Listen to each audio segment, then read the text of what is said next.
Hello दोस्तों, स्वागत है आप सभी का जीएसवे के ऑफिशियल यूट्यूब चैनल पर। दोस्तों, इस वीडियो में हम डिस्कस करने वाले हैं डेली करंट अफेयर के कुछ एमसीक्यूज के बारे में, जो आपकी परीक्षाओं के लिए काफ़ी इंपॉर्टेंट होंगे। तो दोस्तों, वीडियो को लाइक कर दीजिए, शेयर कर दीजिएगा। चैनल पर नए होंगे, चैनल को सब्सक्राइब जरूर कर लीजिएगा। तो आज का पहला प्रश्न है हमारा, हाल ही में नेपाल के नए राष्ट्रपति कौन चुने गए हैं? तो ऑप्शन है रामचंद्र पुंडेला, रामचंद्र शुक्ल, जयप्रकाश या रमेश चंद्र पुंडेला। तो इसका सही जवाब हो जाएगा रामचंद्र पुंडेला जी। इनको नेपाल का नया राष्ट्रपति चुना गया है। ये इनकी फोटो है, आप इसको ध्यान से देख सकते हैं।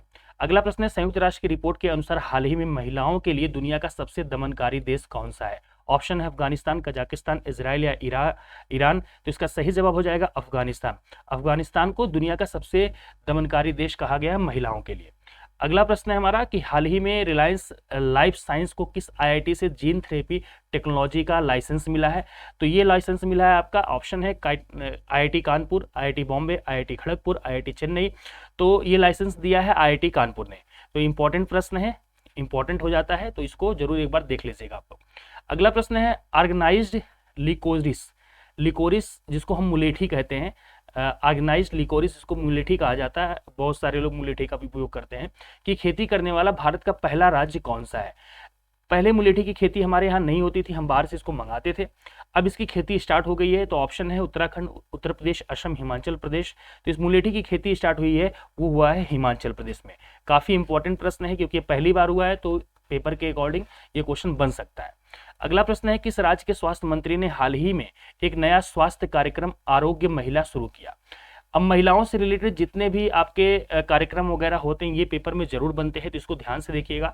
आरोग्य महिला जो आपका है, ये शुरू किया है तेलंगाना ने। तेलंगाना के स्वास्थ्य मंत्री ने इस कार्यक्रम को शुरू किया है।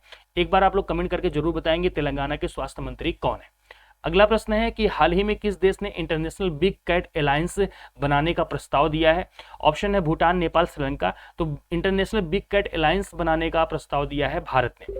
बहुत इंपॉर्टेंट प्रश्न है ये, क्योंकि इसका प्रस्ताव भारत ने रखा है, तो इंपॉर्टेंट हो जाता है। इसके बारे में कुछ हम डिटेल देख लेते हैं कि भैया ये है क्या इंटरनेशनल बिग कैट अलायंस। तो ये है भारत की जो 7 प्रमुख बिल्लियों की प्रजातियां हैं, जैसे जिसमें बाघ आता है, शेर आता है, तेंदुआ, हिम तेंदुआ, प्यूमा है, आपका जगुआर है और चीता है। इसकी रक्षा के लिए इंटरनेशनल बिग कैट अलायंस नामक एक नए वैश्विक संगठन का निर्माण का प्रस्ताव दिया है। और आईबीसीए में, इसका मतलब इंटरनेशनल बिग कैट अलायंस में इन जानवरों की रक्षा में रुचि रखने वाले 97 देशों और संगठनों के लिए खुला रहेगा।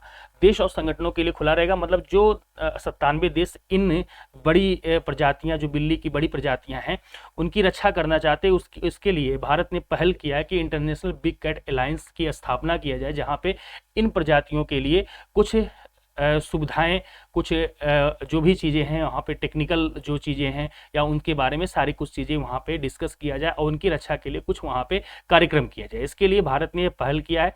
यह बहुत ही इंपॉर्टेंट है और भारत में ये 7 प्रजातियाँ पाई जाती है जिनके लिए भारत पहल कर रहा है। तो इंपॉर्टेंट प्रश्न हो जाता है, इसको बहुत जरूर आप लोग ध्यान में जरूर रखिएगा और ये पेपर में बन सकता है प्रश्न।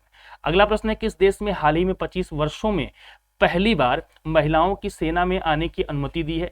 तो महिलाओं को सेना में आने की अनुमति दिया है कोलंबिया ने। इंपॉर्टेंट प्रश्न है ये भी, क्योंकि पहली बार हुआ है कोलंबिया में, तो इसको भी याद रखिएगा।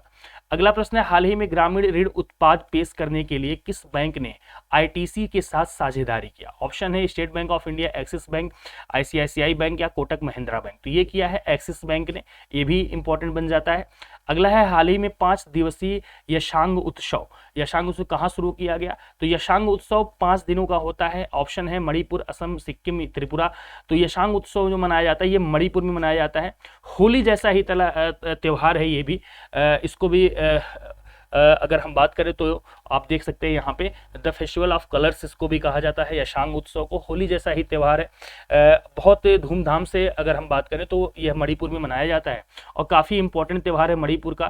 तो इसको जरूर याद रखना, पेपर में बन सकता है कि यशांग उत्सव कहाँ मनाया जाता है। तो ये मणिपुर में मनाया जाता है। इंपॉर्टेंट, होली जैसा ही त्यौहार है ये। आज का आखिरी क्वेश्चन है, हाल ही में किसे न्यूयॉर्क कोर्ट में पहले भारतीय अमेरिकी न्यायाधीश के रूप में, ठीक है, नियुक्त किया गया है? तो अगर हम बात करें यहाँ पे, तो पहले भारतीय न्यायाधीश बने हैं, पहले अमेरिकी भारतीय न्यायाधीश बने हैं न्यूयॉर्क कोर्ट में, तो उनका नाम है अरुण सुब्रमण्यम।